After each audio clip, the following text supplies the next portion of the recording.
let's discuss Denise's mental health battle, her current bout with psychosis, obviously her struggling in the aftermath of being involved in Keanu Taylor's death at Christmas. Whether she did it or not, she is obviously pretty fucking ruined by her necklace being at the body, and I think that was that between that and her falling on the corpse, probably the final straw. Like, fucking get me out.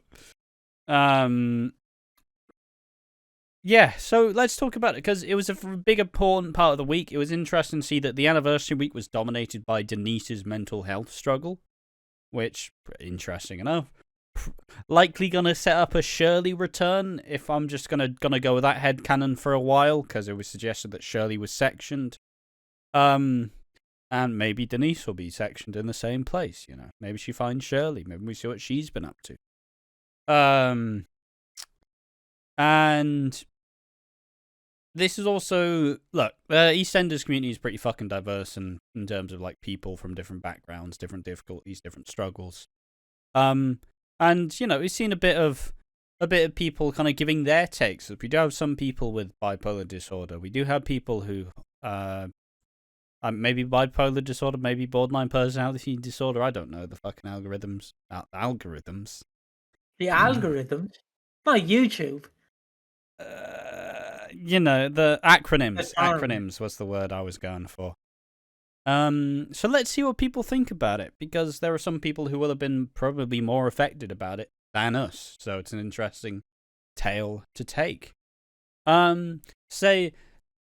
Original poster says, I have to say, as a person with BPD, that alongside triggers psychosis for myself, the acting and how they've captured glimpses of a episode slowly, but also fast as it becomes intense. They've done an amazing job with this storyline.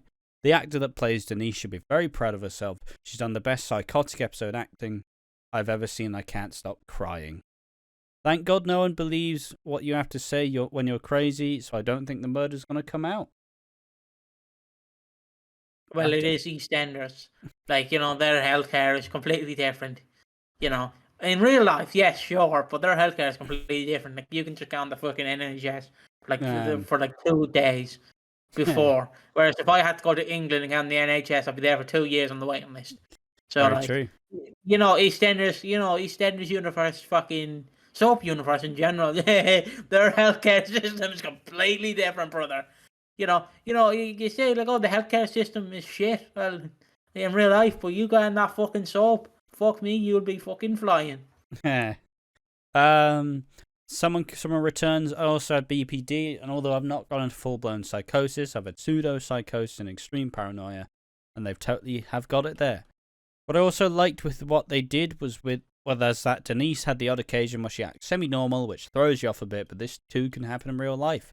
The worst symptoms occur when the paranoia has been triggered. The fact it slowly built up and then showing what lack of sleep can do to you, how guilt and shame can play into it, and that someone otherwise fine can become mentally unwell under the right circumstances. I think Dan has done an amazing job, and I've also really enjoyed Lucas in the scenario. I can't help to think I'd have turned to Lucas too in this scenario.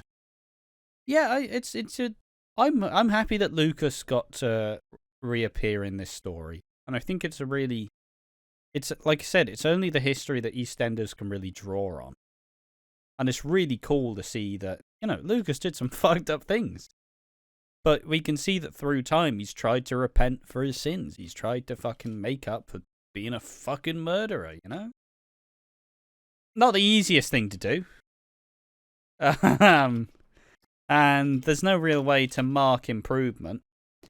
But, I just think it's just an interesting role that you can't really have for someone else. Like, it only works for what Lucas did. But yeah, let's see more.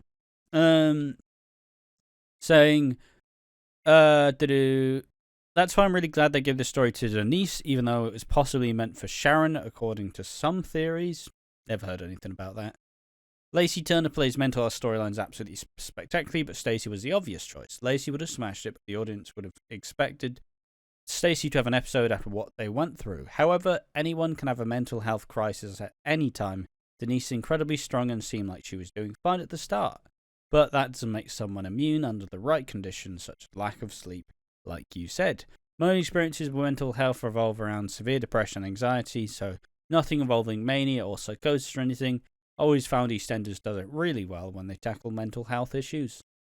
Hope Diane gets all the awards for it. Won't get any awards because there is no ITV awards this year because they fucking axed fuck it. you. I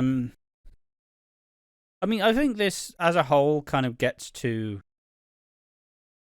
I think this generally. I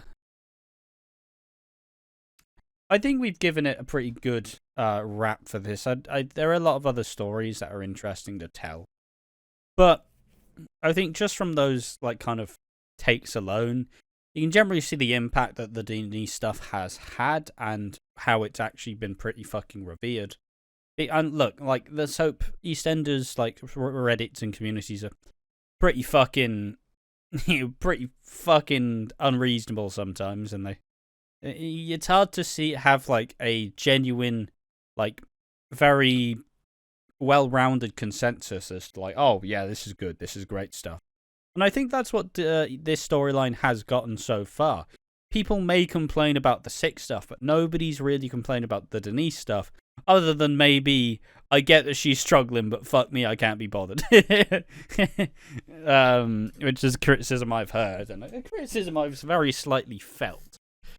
But just as a whole, I think it's just important to kind of respect the storylines, respect the writers, respect the acting performances, and just generally appreciate that.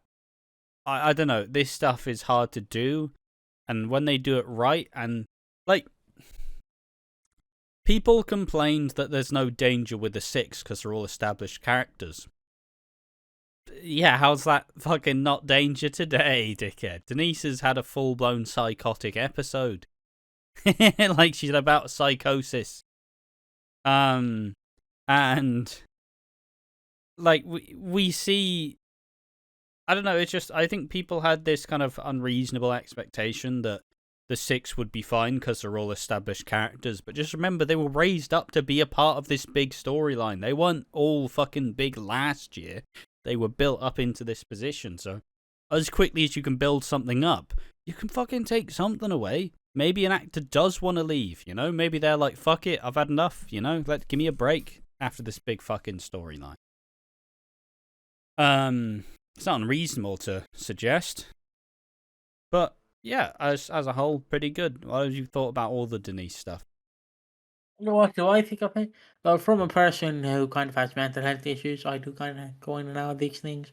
Having a nanny who had dementia, and because if you have dementia, you also kind of experience these things depending what you have. Because it does differ. Like, it depends what God gives you, what dementia He gives you. But like it's interesting to see. Like, I know I joke about it where like I want to see Keanu in the most like oblivious ways, but in all seriousness, like, it is pretty fucking hard to deal with. But like, I do love it because I love EastEnders are not taking me, for example, booking this, because you know me, he'd be in the toast, he'd be in the jam, he'd be fucking everywhere if I had to write it. Like, Denise goes for a shite, he's the shite, like, you know, something like that. I don't even know how you do that because you can't do blackface. Carry on. But like, it's just interesting, you know. It's just, I don't know how to take it. I love it, and I want to see more of it. I personally don't want to see Denise just be sanctioned.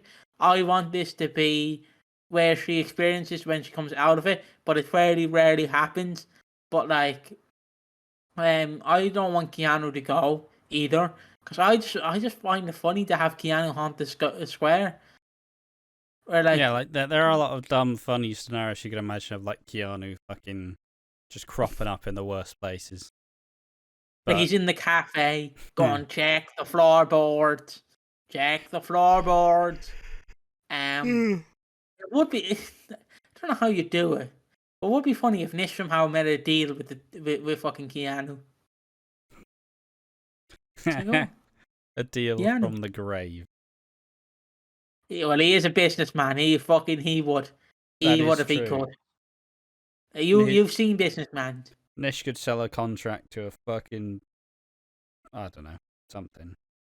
Anyways, I think with that's this topic aside. I think it's a good one to recognize. Likewise, there was also a pretty interesting mental health story in Hollyoaks lately, as we've seen a character called Dilly who has had a bit of a fucking crisis, had a head wound, which is, you know, a bit of Hollyoaks, bit more out there, but almost similar, has fucking given her, like, has made her see the dad that she's always wanted. But obviously the dad's fucking dead. He's dead. He's a ghost. And you get to see how someone's mind can fucking play tricks on them.